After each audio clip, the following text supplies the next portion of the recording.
Assalamualaikum warahmatullahi wabarakatuh. Hai, perkenalkan nama saya Dila Sofira. Saya merupakan mahasiswa program AMLI dari Universitas Negeri Padang. Baiklah, kali ini saya akan melanjutkan presentasi dari teman saya. Pada bagian ini, kita akan membahas mengenai interpretasi tingkat kesukaran dan daya pembeda. Interpretasi tingkat kesukaran dan daya pembeda.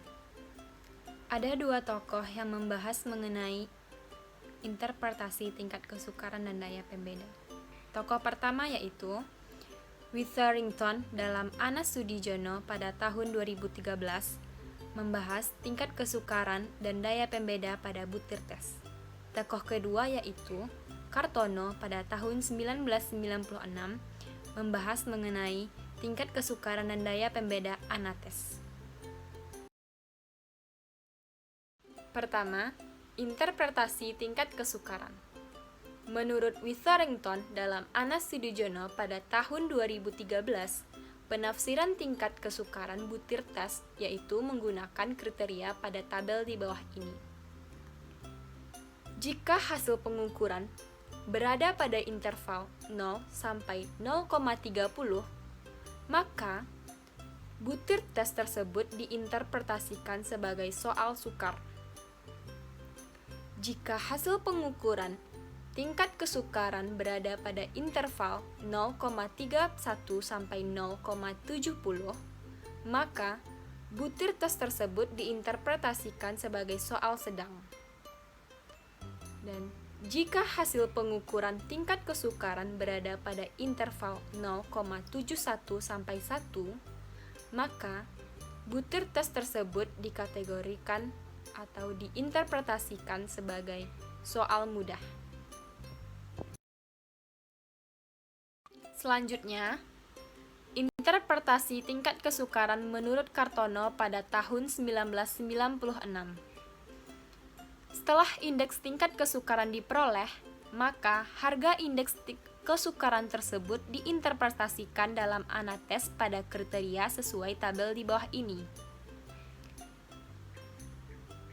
Apabila indeks tingkat kesukaran berada pada interval 0 sampai 15%, maka anates tersebut diinterpretasikan sebagai anates yang sangat sukar atau sebaiknya dibuang.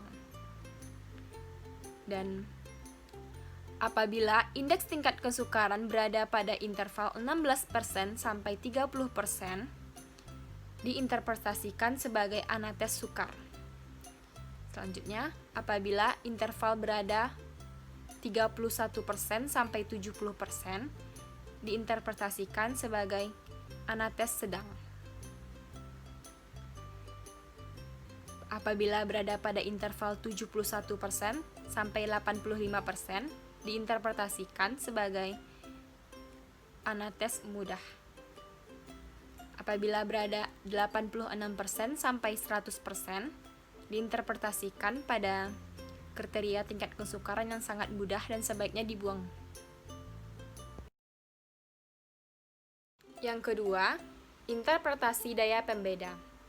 Menurut Witherington dalam Anas Sudijono pada tahun 2013, interpretasi indeks daya pembeda butir tes yaitu menggunakan kriteria pada tabel di bawah ini.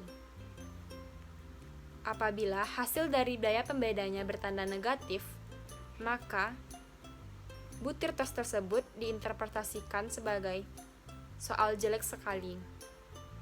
Dan apabila daya pembedanya berada pada interval 0 sampai 0,19, butir tes tersebut diklasifikasikan sebagai poor atau lemah dan diinterpretasikan sebagai soal yang kurang baik. Dan apabila pada interval 0,20 sampai 0,39 diklasifikasikan sebagai satisfactory atau memuaskan dan diinterpretasikan sebagai soal yang cukup. Dan apabila daya pembedanya 0,4 sampai 0,69 diklasifikasikan sebagai good atau baik dan diinterpretasikan sebagai baik. Dan yang terakhir, apabila daya pembedanya berada pada interval 0,70 sampai 1 diklasifikasikan sebagai excellent, dan diinterpretasikan sebagai soal yang baik sekali. Selanjutnya, interpretasi daya pembeda menurut Kartono pada tahun 1996. Setelah indeks daya pembeda diketahui, maka harga tersebut diinterpretasikan pada kriteria daya pembeda sesuai tabel di bawah ini. Apabila indeks daya pembeda berada pada interval negatif sampai 9%, maka anates tersebut diinterpretasikan ke dalam soal yang sangat buruk harus dibuang. Dan apabila berada pada 10% sampai 19%,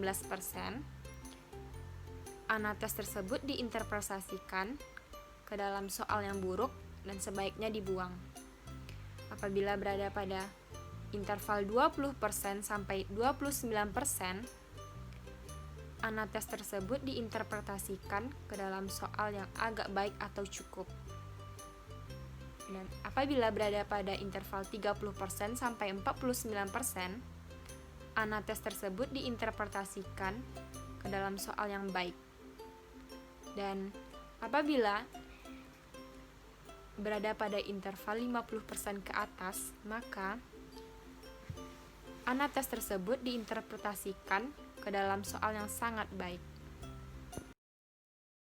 Jadi, dapat kita simpulkan pada materi kali ini mengenai tingkat kesukaran dan daya pembeda pada instrumen analisis.